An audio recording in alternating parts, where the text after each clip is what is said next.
चुनावों के मौसम में अब हमारे साथ हैं वो जिनको हमेशा चैलेंजर कहा गया और फिर चैलेंज उन्होंने कई एक्सेप्ट किए और कई बड़े बड़े चैलेंज तो उन्होंने पार भी किए। अरविंद केजरीवाल साहब। नमस्कार। नमस्कार अरविंद जी, अब इसमें कौन सा बड़ा वाला चैलेंज है, एमसीडी या गुजरात? हर इलेक्शन चैलेंज होता है, किसी भी इलेक्शन को हल्के में नहीं लेना चाहिए। और मैं समझता हूँ इलेक्शन एक मौका होता है जनता से बात करने का, जनता के सामने अपनी बातें रखने का, एजेंडा रखने का जनता से।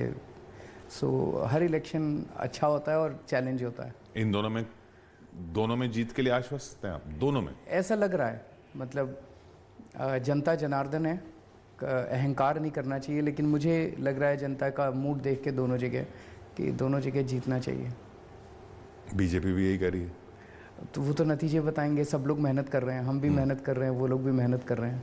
वो तो सीटों के टारगेट देते हैं, इतने पार आपके नहीं, हमारे इस तरह से टारगेट नहीं है, टारगेट तो जनता तय करती है। लेकिन हमारे सर्वे ये दिखा रहे हैं कि एमसीडी में अच्छा खासा बहुमत आना चाहिए, शायद 250 में 230 250 में 230 आनी चाहिए ऐसे लगता है। और वहाँ पे सरकार बननी चाहिए गुजरात में सरकार बननी चाहिए। मतलब 90s में पहुंच जाएंगे आप? 92 पार होना चाहिए। यकीन नहीं हो रहा लोगों को इस बात पे। जब हमारी 67 सीट आई थी तब भी यकीन नहीं हुआ था। जब पंजाब में 92 सीट्स आई थी तब भी यकीन नहीं हुआ था। और जब पहली बार एक साल में पार्टी बनने के एक साल बाद 28 सीट आई थी तब भी सारे सर्वे एक भी सीट नहीं दे रहे थे। नहीं, पर आपकी गुजरात उसमें गोवा में और उत्तराखंड में तो कुछ नहीं हुआ। तो कोशिश करने वालों की कभी हार नहीं होती। ये गोवा और उत्तराखंड जैसा है या पंजाब जैसा है, ऐसे कैसे आप कह सकते हैं?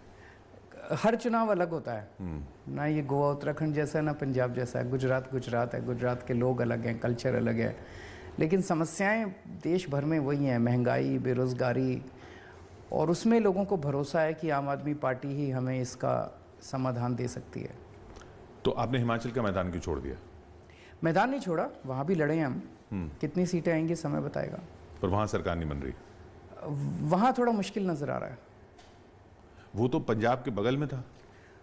मैंने बताया हर चुनाव अलग होता है, हर चुनाव का लोगों का मिजाज अलग होता है। इस चुनाव में काफ़ी विवाद रहे आपकी बातों को लेके। आपको कहा गया, आपने कहा, जैसे सत्येंद्र जैन साहब, सवाल ये कि इतना सब कुछ होने के बाद आप उनको अब भी मिनिस्टर क्यों बनाए हुए हैं, क्यों नहीं बर्खास्त करते? वो क्यों करें? उनके ऊपर कोई आरोप साबित नहीं है, कुछ नहीं है। मैंने सारे कागज़ पढ़ लिए, फर्जी केस है बिल्कुल। ऐसे तो इन्होंने मेरे सारे एमएलएज पे केस कर रखे हैं। हमारे एमएलएज के ऊपर 167 केस किए हुए हैं इन्होंने, 167, जिसमें 135 में बरी हो चुके हैं, बाकी चल रहे हैं, उसमें भी हो जाएंगे। तो ये रोज़ मेरे ऊपर कीचड़ फेंकते हैं। मैं खड़ा होकर कहता हूँ मैं कट्टर ईमानदार हूँ, ये वो रोज़ कीचड़ फेंक के ये कहना चाहते हैं नहीं ये हमारे जैसा ही है, जैसे हम बेईमान हैं वैसे ये भी हम बेईमान हैं। तो ये मेरे को बेईमान साबित करना चाहते हैं, तो रोज़ कीचड़ फेंकते हैं, टिक कुछ भी। अब जैसे मनीष सिसोदिया का केस था, अब चार्जशीट में भी नाम नहीं आया। कह रहे नहीं दूसरी चार्जशीट, कह रहे थे किंग पिन है। किंग पिन का अगर पहली चार्जशीट में ही नाम नहीं है तो फर्जी केस है ना पूरा का पूरा। तो ऐसे रोज़ फर्जी केस करेंगे, मैं अपने लोगों को थोड़ी निकालूंगा ऐसे। पर वीडियो आते रहे। अब तो बीजेपी वीडियो कंपनी बन गई है। कोई कह रहा था कि दुनिया की सबसे बड़ी पार्टी का हाल दिल्ली के अंदर ये हो गया कि अब वो वीडियो बनाने शुरू कर दिया उन्होंने, और वो भी फ्लॉप हो रहे हैं, कोई इनके वीडियो नहीं देखता। अब 3-4 दिन से तो वीडियो ही नहीं आ रहे इन लोगों के। तो फिर आपने गौतम साहब को क्यों बर्खास्त कर दिया? मैंने नहीं किया, उन्होंने इस्तीफ़ा दिया। उन्होंने इंसिस्ट किया कि मैं इस्तीफ़ा मेरा मंजूर किया जाए। ये जो इल्ज़ाम लगता है कि आप भी वही वाला हिंदुत्व कर रहे हैं जैसा बीजेपी का है, इसलिए गौतम साहब को जाना पड़ा। ऐसी गाली मत दीजिए कि बीजेपी का हिंदुत्व कर रहे हैं। वो वो उनका कोई हिंदुत्व नहीं है। वो बेसिकली केवल और केवल, देखो दोनों की राजनीति क्या है। हम बात करते हैं कि हम स्कूल बनाएंगे, हम अस्पताल बनाएंगे, हम बिजली देंगे, हम पानी देंगे, हम सड़कें बनाएंगे। मैं हर जगह के जाके कहता हूँ मैं पढ़ा लिखा आदमी हूँ, मैं इंजीनियर हूँ, और वो लोग केवल और केवल गाली गलौज करते हैं। मैं कहता हूँ मैं बिजली मुफ्त कर दूंगा, वो कहते हैं हम केजरीवाल की टांग तोड़ देंगे। मैं कहता हूँ मैं तुम्हारे लिए स्कूल बना दूंगा, वो कहते हैं हम केजरीवाल की आंख फोड़ देंगे। अरे मेरी टांग तोड़ने से, मेरी आंख फोड़ने से अगर कोई देश का भला होता तो करके देख लो। आप अपना काम बताओ ना, तुमने क्या किया? 15 साल दिल्ली में एमसीडी में थे, 27 साल गुजरात में थे। मैं जाके अपने काम गिना रहा हूँ, तुम भी अपने काम गिनाओ। काम तो गिनाएंगे नहीं क्योंकि कुछ करा ही नहीं, 15 साल कुछ नहीं करा। अब रोज़ फर्जी वीडियो ले आते हैं, गालियाँ देते हैं, केजरीवाल राक्षस है, ठग है, महाठग है। लोगों को नेगेटिव राजनीति पसंद नहीं आती। लोग कहते हैं काम करो, तुम्हें मौका दिया, काम करो। आप ही कह रहे हैं ना, जैसे आप इंजीनियर हैं, पढ़े लिखे हैं, आप ये वाली बातें करते हैं, तो एक इंजीनियर और एक इतना एजुकेशन और शिक्षा की बात करने वाला मुख्यमंत्री फिर ये कहता है कि नोट में लक्ष्मी गणेश होने चाहिए, तब भारत की अर्थव्यवस्था सुधर जाएगी। स्पिरिचुअलिटी और एजुकेशन दोनों साथ साथ चलते हैं। हम मेहनत करते हैं, मैं पढ़ा लिखा हूँ, मैं इंजीनियर हूँ, मैं मेहनत करता हूँ, दिमाग लगाता हूँ, जनता के लिए काम करता हूँ। लेकिन मेहनत तभी फलीभूत होती है जब ऊपर वाले का आशीर्वाद हो। मैंने अपनी ज़िंदगी में देखा है, ऊपर वाले के आशीर्वाद के बिना आप काम करते रहो कोल्हू के बैल की तरह, लेकिन फल नहीं मिलता। तो मेरा यही कहना था, भी देश के लोग मेहनत कर रहे हैं, देश खूब मेहनत कर रहा है। अगर लक्ष्मी जी और गणेश जी की तस्वीर नोट के ऊपर आ जाएगी तो ऊपर वाले का आशीर्वाद मिलेगा। ऊपर वाले का आशीर्वाद मिलेगा तो हमारी मेहनत का फल मिलेगा। जैसे ही मैंने ये कहा, ये बीजेपी वाले इतने मेरे को गालियाँ देने लगे। बीजेपी को सबसे ज़्यादा आपत्ति है, किसी को आपत्ति नहीं है देश में। जब मैंने कहा, मेरे पास बहुत फ़ोन आए, बहुत लोगों ने सराहा, बधाई दी। बीजेपी वाले जाके नहीं लक्ष्मी गणेश जी की तस्वीर नहीं होनी चाहिए, लक्ष्मी। इनको पता नहीं क्या तकलीफ़ है। मैं अयोध्या जाता हूँ तो इनको तकलीफ़ होती है, मैं लक्ष्मी गणेश जी की बात करता हूँ तो इनको तकलीफ़ होती है, मैं दिल्ली के लोगों को तीर्थ यात्रा कराता हूँ फ्री में तो इनको तकलीफ़ होती है। पता नहीं इनको क्या तकलीफ़ है। आप अयोध्या जाते हैं, वो आपका पर्सनल है, चलिए। नोट तो लेकिन सबका है ना, वो सिर्फ उसमें सिर्फ हिंदू देवी देवता हो, ये सवाल उठता है ना। नहीं, इंडोनेशिया मुस्लिम कंट्री है, 85% मुस्लिम्स हैं, 2% हिंदू हैं। उन्होंने भी अपने नोट के ऊपर गणेश जी की तस्वीर रखी हुई है, उन्हें भी कोई आपत्ति नहीं है। आपत्ति क्या, उन्होंने तो खुद रखी है। सभी धर्मों को देखा जाए तो एक तरह से धन दौलत की देवी लक्ष्मी जी को माना गया है, तो इसीलिए मैंने बोला है। और किसी ने अपोज नहीं किया, बीजेपी वालों ने अपोज किया। अपोज और कोई नहीं कर रहा, ये हिंदुत्व नहीं है। बीजेपी अपोज कर रही है। ये हिंदू वोट बैंक को साधने की कोशिश नहीं है। हिंदू वोट बैंक को इससे अगर मिलता है तो ये कर ही दें फिर। भाई अगर लक्ष्मी गणेश जी की तस्वीर लगाने से हिंदू वोट बैंक मिलता है तो इनके पास तो सत्ता है, इनके पास तो सब कुछ है, ये कर दें, ले लें वोट। क्यों नहीं करते ये लोग? अच्छा चलिए, ये बताइए कि गुजरात का जो चुनाव है, आप लड़ रहे हैं बीजेपी के खिलाफ, लोगों को जाके अपील कर रहे हैं कि कांग्रेस को वोट मत दो। दोनों को, मैंने दोनों की अपील की है। 2 वीडियो निकले थे मेरे, एक में था कि बीजेपी को वोट मत दो, उसके कारण अलग थे कहने के, एक में था कि कांग्रेस को वोट मत दो। कांग्रेस को क्यों न दें? अगर बीजेपी से कोई खुश नहीं है तो हमें देना, कांग्रेस को क्यों दें? कांग्रेस तो जितने एमएलए आएंगे सारे, अभी मैं आपको बता दूं अंदर की बात, कि सितंबर तक इन्होंने सोचा था हम कांग्रेस को सारों को तोड़ लेंगे। कांग्रेस लाइन लगा के, मतलब बीजेपी के दफ्तर के बाहर लाइन लगी हुई थी कांग्रेस के सारे नेताओं की, हमें भी ले लो, हमें भी ले लो, हमें भी ले लो। सितंबर आते आते इनको लगने लगा यार आम आदमी पार्टी बहुत तेज़ी से बढ़ रही है, आम आदमी पार्टी के वोट काटो। तो उन्होंने सारे कांग्रेसी नेताओं को कहा कि तुम कांग्रेस से ही लड़ो, कांग्रेस को मजबूत रहने दो थोड़ा बहुत, कांग्रेस बिल्कुल ख़त्म हो गई तो फिर तो कांग्रेस को जिंदा बीजेपी रखे हुए है। ये जितने नेता आज कांग्रेस की टिकट से लड़ रहे हैं ये बीजेपी के ही साथ हैं। इनमें से जितने जीतेंगे, इनको लड़ा भी बीजेपी रही है, जितने भी अगर कोई 2-4 जीतेंगे वो तुरंत उसके बाद बीजेपी में चले जाएंगे। यानी बीजेपी को चुनौती देनी देश भर में आगे चल के भी, तो उसमें आप कांग्रेस के साथ नहीं जाएंगे? बीजेपी तो खुद ही कह रही है कि कांग्रेस मुक्त कर दिया भारत को। फिर बीजेपी कैसे कहती है कि हमारी कांग्रेस से लड़ाई है? जब कांग्रेस मुक्त कर ही दिया तो कांग्रेस कहां से आ गई फिर? नहीं, विपक्ष अगर एक होगा तो उसमें आप नहीं होंगे क्योंकि उसमें तो कांग्रेस रहेगी। देखिए, विपक्ष एक अगर होता है कि हम देश में स्कूल ठीक करेंगे, अस्पताल ठीक करेंगे, एजेंडा है देश को आगे बढ़ाने का, ऐसे किसी भी प्रयास में केजरीवाल साथ है। देश के लिए मैं हमेशा साथ हूँ। लेकिन कोई कहे हम इस पार्टी को हटाने के लिए करेंगे, उस पार्टी को हटाने के लिए इस नेता को, वो काम जनता का है, जनता पे छोड़ दीजिए। जिस दिन जनता ने तय कर लिया हमें इस पार्टी को हटाना है, कोई माइका लाल जनता को नहीं रोक सकता। जिस दिन जनता ने तय कर लिया हमें इस नेता को हटाना है, कोई नहीं रोक सकता। पार्टियों का काम नहीं है कि अब हम इकट्ठे होकर इसको हराएंगे उसको हराएंगे। आज तक ऐसे जितने एफर्ट्स हुए सब फेल हो गए। नहीं, पर अरिथमेटिक तो होता है ना, वो वोट तो डिवाइड होता है। अर्थमेटिक केमिस्ट्री से हार जाता है। अरिथमेटिक की वजह से कांग्रेस हार नहीं गई आपकी वजह से? और मैं इस ये जोड़ तोड़ की राजनीति मेरे को करनी नहीं आती। जैसे मैंने कहा, मैं पढ़ा लिखा आदमी हूँ और देशभक्त आदमी हूँ। स्कूल बनवाने हैं, मेरे पास आ जाओ। पूरे देश के अस्पताल मेरे पास खाका है, मैं पूरे देश के 10.5 लाख सरकारी स्कूल 5 साल में ठीक कर सकता हूँ। पूरे देश के अंदर सारे सरकारी अस्पताल 5 साल में शानदार बना सकता हूँ, मोहल्ला क्लिनिक बना सकता हूँ। वो मेरे को करना आता है। देश की सारी सड़कें अच्छी कर सकता हूँ, गांव-गांव तक सड़क पहुँचा सकता हूँ। ये मैं कर सकता हूँ। ये इसको इसके साथ कर लो, उसको वो जनता पे छोड़ दो। नहीं, पर अगर आप नहीं होते तो कांग्रेस जीत सकती थी गोवा, आप नहीं होते तो कांग्रेस उत्तराखंड जीत सकती थी। अच्छा, मतलब 27 साल से हम ही हरा रहे हैं कांग्रेस को गुजरात के अंदर। ये क्या है? और कितने मौके चाहिए कांग्रेस को? इस बार लोग कह रहे हैं कि कुछ चुनाव तो हो रहा है गुजरात में, नहीं तो पहले तो चुनाव ही नहीं होता था। 2017 में आपने कांग्रेस से बात की थी? नहीं, हम क्यों करें बात उनसे? तब वो जीत के कगार तक पहुंच चुके थे। उन्होंने तो पूरी कोशिश की हारने की, हार भी गए। जनता ही बेचारी बीजेपी से इतनी त्रस्त थी कि जनता ने थोड़े बहुत वोट दे दिए इनको, कांग्रेस वालों को। कांग्रेस से अब कोई उम्मीद नहीं बची है देश को, और इसी का कारण है कि बीजेपी इतने अहंकार, इतनी गुंडागर्दी पे उतर आई है।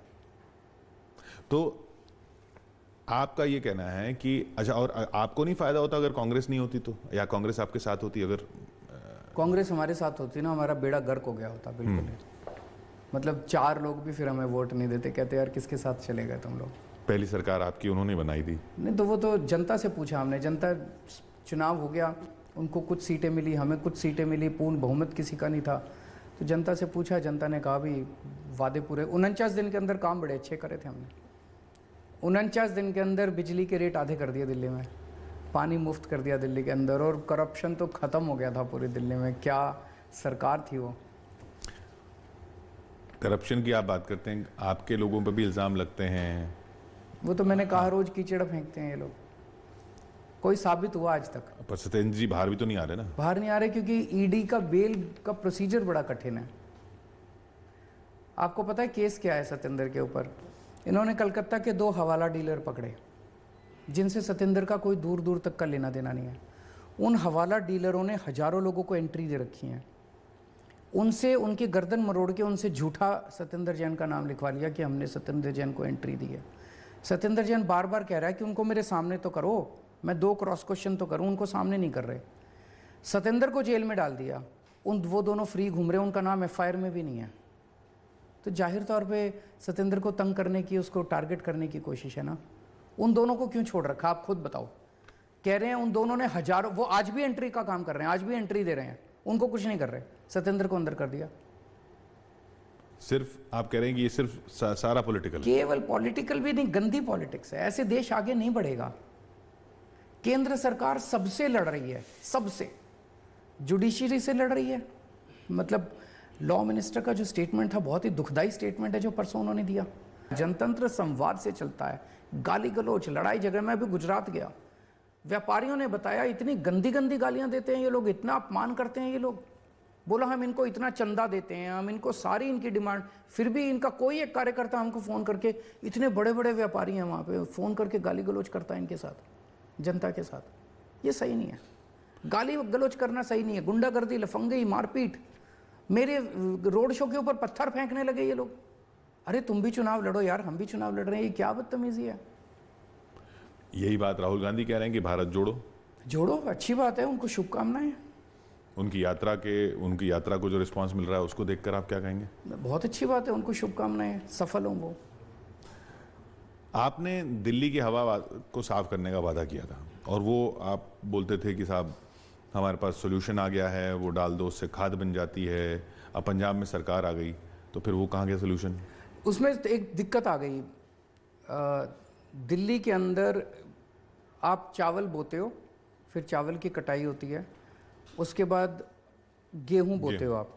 इन दोनों, चावल की कटाई में और गेहूं के बोने में, दिल्ली में तो 1 महीने का डिफरेंस है, पंजाब में केवल 15 दिन का डिफरेंस है।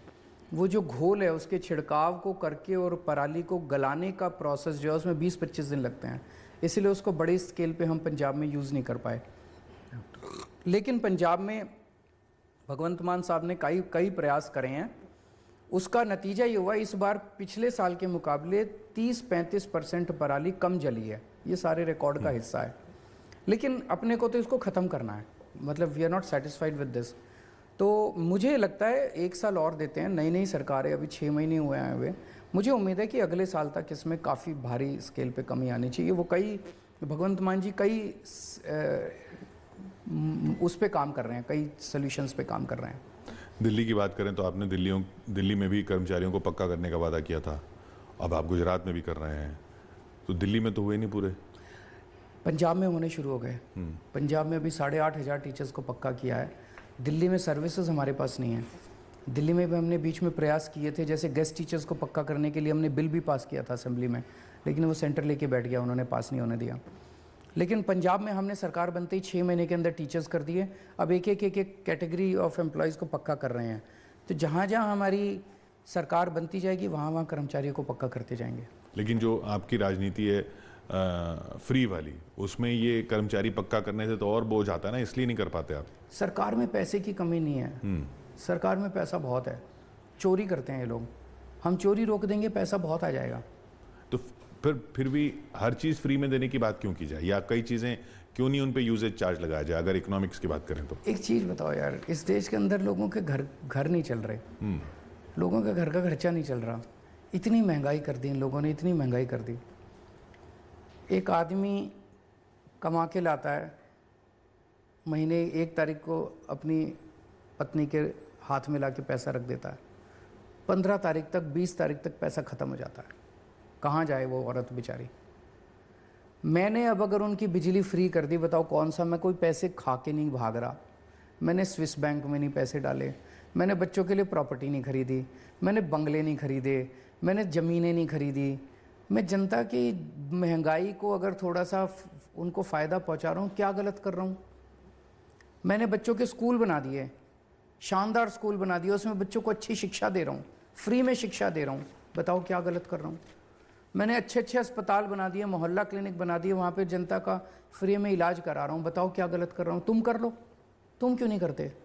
तुम सारा पैसा खाना चाहते हो। इनको मैं कहता हूँ मैं स्कूल बनाऊंगा, कहते नहीं स्कूल नहीं बनेंगे, स्कूल बन गए तो फिर हमारे खाने के लिए पैसा नहीं बचेगा। मैं कहता हूँ मैं अस्पताल बनाऊंगा, नहीं अस्पताल नहीं बनेंगे, फिर हम खाएंगे क्या, पैसा खाएंगे कैसे। ये कहते हैं अर्थव्यवस्था खराब हो जाएगी अगर फ्री कर दिया तो। गुजरात के अंदर 27 साल में इन्होंने कुछ भी फ्री नहीं दिया, फिर भी 3.5 लाख करोड़ का कर्जा चढ़ गया गुजरात में। क्यों? फिर अर्थव्यवस्था क्यों खराब हो गई, तुमने तो कुछ भी फ्री नहीं दिया। दिल्ली में मैं सब कुछ फ्री दे रहा हूं, फिर भी दिल्ली के ऊपर कर्जा नहीं है, फिर भी दिल्ली का बजट नफे में चल रहा है। तो फ्री देने से अर्थव्यवस्था खराब नहीं होती, चोरी करने से, डाका डालने से, सरकारी पैसा लूटने से अर्थव्यवस्था खराब होती है। वहां पे गुजरात में इतना भ्रष्टाचार है, इतना भ्रष्टाचार है। एक्साइज पॉलिसी पे आप पे भी तो इल्जाम लगे, आप अगर पॉलिसी सही थी तो फिर आपने हटाई क्यों। मनीष का नाम कैसे नहीं है इसके अंदर, एक्साइज का जो चार्जशीट आई है, तो इसमें सारा झूठ है। कह रहे थे मनीष किंग पिन है, मनीष 10,000 करोड़ रुपए खा गया, 10,000 करोड़ रुपए खा गया। इन्होंने रेड करी मनीष के यहाँ, कुछ नहीं मिला। 800 ऑफिसर्स रात दिन 4 महीने से काम कर रहे हैं, 500 से ज़्यादा ठिकानों पर रेड हो चुकी है, कुछ नहीं मिला। तो इसमें पूरा केस फर्जी है, पूरा केस फर्जी है। इनके नाम पे ही वोट देते हैं सब, गुजरात में तो खास तौर पे। देखो, वोट देना और देश चलाना दोनों अलग अलग बात है। लोगों का समर्थन है ना। तो ऐसे आप मेरे को बताओ, ऐसे देश तरक्की करेगा फर्जी केस कर करके लोगों के ऊपर? जुडिशरी से लड़ रहे हो, किसानों से लड़ रहे हो, व्यापारियों से लड़ रहे हो, गाली गलौज कर रहे हो, ऐसे देश कैसे तरक्की करेगा यार। नहीं तो लोग जैसे आपको समर्थन देते हैं लगातार, आपको भी चुनावों में समर्थन देते हैं, वो अलग बात है। हर चीज आके, पूरी जिंदगी आके चुनावों पे खत्म नहीं हो जाती। चुनाव जीत गए, अब देश चलाना है नहीं चलाना, या चुनाव जीतने के बाद गाली गलौज करना, डंडा चलाना है। देश भी तो चलाओ यार, ये अच्छी चीज है क्या? फर्जी केस करना अच्छी चीज है? 167 में से 135 केस अगर आपके गिर गए तो ये आत्ममंथन होना चाहिए, नहीं होना चाहिए? जैसा ये कि सॉफ्ट हिंदुत्व जो आपको कहा जाता है, ये वाले फॉर्मूला जिससे पिछली बार राहुल गांधी ने भी ट्राई किया था, वो बार बार फेल हुए। आप किस चीज का? गुजरात में, जैसे वो भी मंदिर गए थे, जनेऊ उन्होंने दिखाया था, और हो सकता है वो वोट के लिए जाते हों, मैं वोट के लिए नहीं जाता। मैं हिंदू हूँ और हिंदू होने का मुझे गर्व है। हिंदू होकर मैं हिंदुत्व नहीं करूँगा तो और क्या करूँगा? पर वो लोग वोट के लिए करते हैं, मैं वोट के लिए नहीं करता। पर उनका नहीं चला, तो मेरे को चलाना भी नहीं है। मैंने कभी हिंदुत्व के नाम पे वोट मांगा? मैंने कभी कहा कि लक्ष्मी गणेश जी की वोट ये दे दो, अब मैंने ऐसे कह दिया, अब मेरे को वोट दो? मतलब ये लोग तो यही कहते हैं कि केजरीवाल वोट के लिए कर रहे हैं, तो तुम कर लो यार वोट के लिए। तुमको किसने मना किया? अगर नोट पे गणेश जी और लक्ष्मी जी की तस्वीरें डिमांड करने से वोट मिलते हो तो बीजेपी वोट ले लेना, हम कब मना कर रहे हैं? तो अरविंद जी ये बताइए कि देश की राजनीति का मॉडल आप कह रहे हैं इसी तरीके से बदलेगा कि आप बीजेपी के गढ़ में जाके उसको इस तरह से चैलेंज करेंगे और कांग्रेस एक ही तरीके से बदलेगा। सबको अब अपना तरीका बदलना पड़ेगा। अभी जब मैं गुजरात गया, मैं पंजाब गया, मैंने अपने हर भाषण में कहा मैं आपके बच्चों के लिए स्कूल बनाऊंगा, मेरे को वोट दो। मैं आपके परिवार के लिए अस्पताल बनाऊंगा, आपका फ्री इलाज करूंगा, मेरे को वोट दो। आपके लिए फ्री बिजली का 24 घंटे बिजली का इंतज़ाम करूंगा, मेरे को वोट दो। जनता को यकीन नहीं हो रहा कि राजनीति में ऐसी बातें भी होती हैं। कोई स्कूल के नाम पे भी वोट मांगता है, कोई अस्पताल के नाम पे भी वोट मांगता है, कोई बिजली के नाम पे भी वोट। आज तक कभी किसी ने मांगा ही नहीं। ये बस केवल दोनों पार्टियां एक दूसरे को गालियां देती थी, इन्होंने केवल गालियां ही सुनी है जनता ने अभी तक। राजनीति बदल रही है, बहुत बड़ा बदलाव आ रहा है राजनीति में। पॉजिटिव राजनीति जो पार्टी नहीं करेगी उसका अस्तित्व खत्म हो जाएगा। लोगों को नेगेटिव राजनीति पसंद नहीं है। ये गाली गलौज की राजनीति, रोज फर्जी वीडियो लाने की राजनीति, झूठे केस करने की राजनीति, सबसे लड़ाई झगड़ा करने की राजनीति, गुंडागर्दी करने की राजनीति, ये अब इस देश के अंदर चलने वाली नहीं है। जब आप बनारस इलेक्शन लड़ने गए तब भी कहा गया, बाकी भी जहां आपने बीजेपी के राज्यों में इलेक्शन लड़ा तब भी यही कहा गया कि, और गुजरात में तो खास तौर पर कहा जा रहा है कि आप ये सब पीएम के खिलाफ खड़े होकर अपना कद ऊंचा करने की कोशिश करते हैं। पंजाब में कौन? मैं तो हर जगह, पंजाब में तो उनकी पार्टी उतनी दिल्ली में भी मैं अपना ही चुनाव लड़ रहा हूँ, पंजाब में भी अपना ही चुनाव लड़ा था। हम गोवा में भी हमने ट्राई किया, उत्तराखंड में भी ट्राई किया, हिमाचल में भी ट्राई किया, यूपी में, हर जगह जा रहे हैं हम। तो पॉलिटिकल पार्टियां चुनाव तो लड़ेंगे हम लोग। मैं किसी के खिलाफ नहीं हूँ यार, मैं किसी के खिलाफ क्यों हूँगा? मेरे को किसी से कोई लेना देना है, मेरे को देश से लेना देना है। और मैं चाहता हूँ सारी पार्टियां मिलके काम करें, सारे नेता मिलके काम करें, देश को आगे बढ़ाएं। जैसे हमने स्कूल अच्छे कर दिए, मैं सबको सिखाने को तैयार हूँ, मेरे से सीख लो। उस दिन केसीआर साहब आए, मोहल्ला क्लिनिक देख के गए, उन्होंने अपने यहाँ जाते ही मोहल्ला क्लिनिक बना लिया, बहुत अच्छी, सैल्यूट टू हिम। अब एक राज्य में अच्छी, जैसे इंदौर है, हालांकि बीजेपी का राज्य है, इंदौर स्वच्छ भारत में हर साल नंबर 1 आता है, बताते हैं बहुत साफ सुथरा हो गया। हमें सीखना चाहिए, हमारी एमसीडी में सरकार बनेगी, हम सीखेंगे उनसे। क्यों नहीं सीखना चाहिए एक दूसरे से? हम पूरे देश को 24 घंटे लड़ने से क्या फायदा यार? चलिए आखिरी, ये राजनीति का कूड़ा तो एक तरफ, वो जो दिल्ली वाला जो कूड़े का पहाड़ है वो कर देंगे, ठीक कर देंगे। कितने दिन और में? केवल कूड़े का पहाड़ कैसे कहाँ डाल देंगे उसको? मैं बताता हूँ, केवल कूड़े के पहाड़ की प्रॉब्लम नहीं है, पूरे दिल्ली को कूड़ा बना दिया इन्होंने। अभी मैं आपको, सिस्टम क्या है दिल्ली में कूड़े का? आपके घर से कूड़ा उठता है, आपकी कॉलोनी के आसपास एक खत्ता होता है कूड़े का, मतलब स्टोर टाइप। ये कूड़ा यहाँ से यहाँ जाता है, यहाँ से फिर ट्रक आता है और ट्रक इसको लेके चला जाता है। इन्होंने दिल्ली के सारे खत्ते बेच दिए जाते जाते बड़ी बड़ी कंपनियों को। अब कूड़ा रखने की जगह नहीं है, तो आपके घर से कूड़ा उठना बंद हो गया। अब लोग क्या करते हैं, जब सवेरे सवेरे हस्बैंड जो है नौकरी पे निकलता है तो वाइफ उसको 2 थैले देती है, एक में लंच होता है और एक कूड़े की टब वो होता है, कूड़े की पॉलीथीन में। और वो बाहर निकल के देखता है कोई देख तो नहीं रहा और कूड़ा डाल देता है सड़क पे। ये क्या हो रहा है यार? देश की राजधानी के अंदर ये क्या हो रहा है? पूरी दिल्ली को कूड़े से मुक्त कराना है, दिल्ली को साफ सुथरा करना है, दिल्ली को चमकाना है, दिल्ली को हमारे गर्व का एक वो बनाना है। लोगों को गर्व होगा दिल्ली के ऊपर। जैसे स्कूल ठीक कर दिए, अस्पताल ठीक कर दिए, बिजली ठीक कर दी, पानी फ्री कर दिया, कूड़ा भी साफ कर दूंगा मैं, भरोसा रखो। चलिए 7 तारीख को एमसीडी का पता चल जाएगा और 8 तारीख को गुजरात का और हिमाचल का। बहुत बहुत शुक्रिया हमसे बात करने के लिए अरविंद केजरीवाल जी। अरविंद केजरीवाल, एक्सक्लूसिव न्यूज़ 18 पर।